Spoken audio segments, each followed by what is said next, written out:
In a recent video on the Egyptian Orthodox Church, Religion for Breakfast does the same old secularist claim of saying, well, we Um, can't really know St. Mark started the church because all we have is Eusebius, who comes 300 years after, and a bunch of secular sources that sort of confirm my bias and say that we have a rock solid case to be dubious of St. Mark's founding of the Coptic Orthodox Church. And to this, I would point him to the Old Latin prologues. Now, the Old Latin prologues are not only dated to about the second to third centuries, which would make them pre Eusebian and are non Alexandrian, but explicitly claim that St. Mark started the Church of Alexandria after departing from Peter in his journey in Acts. Now, I would also go to St. Jerome, and he basically confirms the same thing, citing Clement and Papias, the Bishop of Hierapolis, as two major church historians, saying the same thing, that St. Mark founded a church that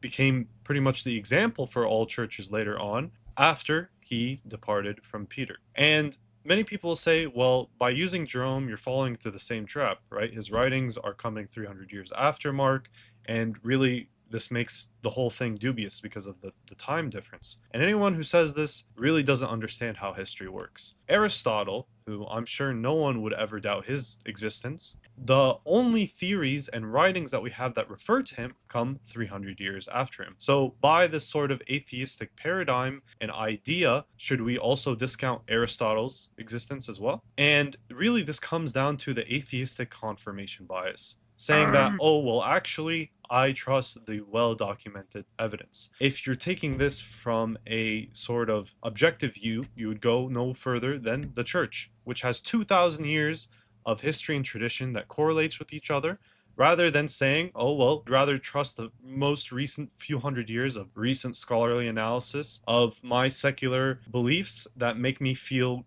good inside and make me feel that I'm right to keep believing in what I believe. If you like this video, please consider liking, subbing, and watching the full thing over on Simple Orthodoxy. Thank you.